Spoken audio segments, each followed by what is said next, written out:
محفل ستا په ننداره دی ته د کام پیغلې سرتورې دا چې ته ورته ګډېږې هم د دغو خلکو خورې پیغام زمانه جیبه فیسته دی اوس به زیاتره افغانانې خویندې مونږ ته وایي چې ته دا ویډیو ورپسې ولیکئ ویډیو په دې خاطر کوم چې د افغانیت نوم ورپورې دی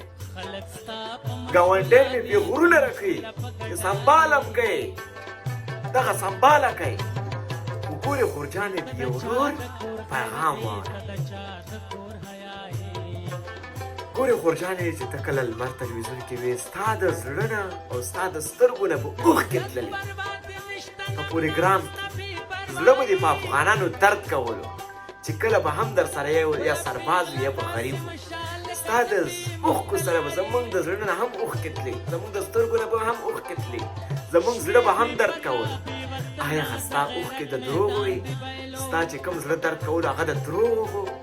هغه احساس څه شو هغه افغانیت څه شو هغه جذبه څه شوله هغه ننګ څه شولو چې نن سبا ته پېښور ته لاړه شي او هلته افغانیت په شرمونو وشرمئ هلته د افغانانو سترګې ټیټې کړي ته د افغانانو تاریخ خورجانې وګوره ته خو خپل ځان دنیا ته شرمئ که نه که ته ځان شرمئ هغې سره افغانان هم شرمئ دا کار موږ سره ښه نه ښکاري خورجانې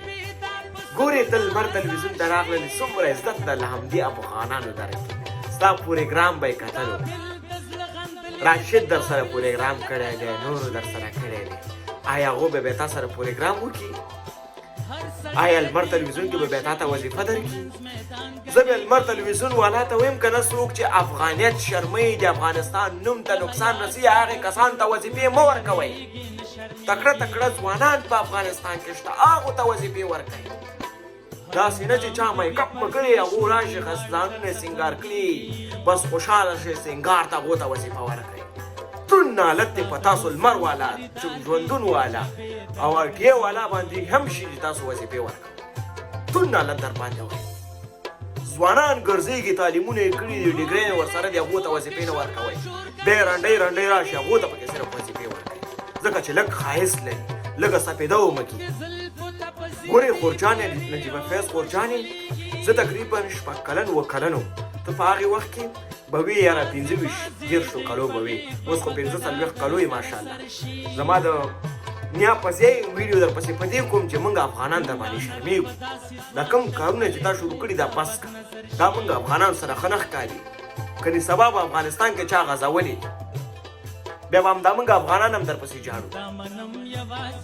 ته د حرم شاه پیښې موږ ته مه کوه هغو پرېږده چې ډمتوب کوي که ته چېرته وظیفه بېرته په افغانستان کې غواړې که نه نو ښه پایه او په عزت کې راشه بېرته افغانستان ته